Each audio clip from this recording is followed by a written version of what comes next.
ഇപ്പോൾ കുട്ടികളുള്ള വീടുകളിൽ രാവിലെ ഒരു പ്രധാന പ്രശ്നമാണ് കുട്ടി രാവിലെ ടോയ്ലറ്റിൽ പോകുന്നില്ല എന്ന് പറഞ്ഞാൽ അമ്മ കുട്ടീനെ നിർബന്ധിക്കും, കുട്ടി പോകാൻ തയ്യാറല്ല.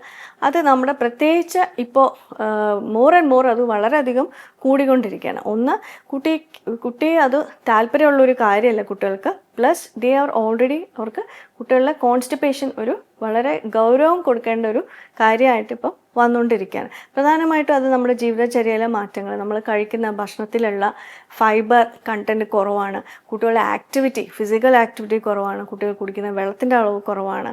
പിന്നെ എന്തെങ്കിലും ഒരു അസുഖം വന്നു കഴിയുമ്പോൾ ആ സമയത്ത് കുട്ടിക്ക് ഒന്നുകൂടി മോഷൻ ടൈറ്റ് ആവും. അപ്പോൾ മോഷൻ പോകുന്ന ഒരു പെയിൻഫുൾ ഇവൻ്റ് ആവും, കുട്ടിക്ക് അതിനോടൊരു ഡിസ്ലൈക്ക് വരികയും ചെയ്യും. അപ്പോൾ പല കുട്ടികളും ടോയ്ലറ്റിൽ പോകാൻ വിമുഖത കാണിക്കുകയും ഇൻഫാക്ട് കുറേ കുട്ടികൾ അത് ഹോൾഡ് ചെയ്യാൻ ശ്രമിക്കുകയും ചെയ്യും. അപ്പോഴാണ് ഇതൊരു ഡിസീസായി തുടങ്ങുന്നത്, അതൊരു അസുഖമായി വരുന്നത്. അതിനെയാണ് നമ്മൾ ഫങ്ഷണൽ കോൺസ്റ്റിപ്പേഷൻ എന്ന് പറയുന്നത്. അതിൻ്റെ രോഗലക്ഷണങ്ങൾ: ഒന്ന്, കുട്ടി ഒരു ആഴ്ച 2-3 തവണ താഴെ ടോയ്ലറ്റിൽ പോവുള്ളൂ. 2, കുട്ടി വളരെയധികം സ്ട്രെയിൻ ചെയ്യുന്നു. അല്ലെങ്കിൽ ചിലപ്പോൾ കുട്ടി ഒരു മൂലയ്ക്ക് പോയി ഇങ്ങനെ ബലം പിടിച്ച് നിൽക്കും. കാണുന്നവരവർക്കും കുട്ടി പോകാൻ ശ്രമിക്കുകയാണ്, പക്ഷേ ആക്ച്വലി കുട്ടി പോവാതിരിക്കാനാണ് ശ്രമിക്കുന്നത്. പിന്നെ അസുഖം കുറച്ചും കൂടി പഴകുമ്പോൾ കുട്ടിയുടെ ഡ്രസ്സിലൊക്കെ ഡ്രോപ്സ് ഓഫ് മോഷൻ അല്ലെങ്കിൽ ഫീക്കൽ മാറ്റർ വരാൻ സോയിലിംഗ് എന്ന് പറയും.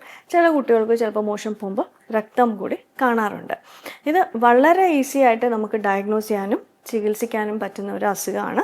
ഒരു സിമ്പിൾ ഒരു എക്സ്റേയും ചില അത്യാവശ്യം കുറച്ച് ബ്ലഡ് ടെസ്റ്റുകളും ചെയ്ത് കഴിഞ്ഞാൽ നമുക്ക് മറ്റ് കാരണങ്ങൾ കൊണ്ടല്ല ഇതുണ്ടാവുന്നതെന്ന് ഉറപ്പ് വരുത്തിയതിന് ശേഷം നമുക്ക് കുട്ടിക്ക് അതിൻ്റേതായ ലാക്സേറ്റീവ്സ്, ടോയ്ലറ്റ് ട്രെയിനിങ് മുതലായവ കൊടുത്തു കഴിഞ്ഞാൽ ഒരു 3 to 6 months എങ്കിലും നീണ്ട കാലയളവിൽ എടുത്താലേ നമുക്കത് ഒരു ഒരു എഫക്റ്റീവ് അല്ലെങ്കിൽ ലൈഫ് ലോങ് എഫക്റ്റീവ് ആയിട്ടുള്ളൊരു ട്രീറ്റ്മെൻറ്റ് നമുക്ക് കിട്ടുകയുള്ളൂ. പക്ഷെ ഇപ്പോൾ വളരെ സിമ്പിളായിട്ട് ഡയഗ്നോസ് ചെയ്യുകയും വളരെ എഫക്റ്റീവായിട്ട് ചികിത്സ കൊടുക്കാൻ പറ്റാവുന്ന ഒരു അസുഖമാണ് ഫങ്ഷണൽ കോൺസ്റ്റിപ്പേഷൻ.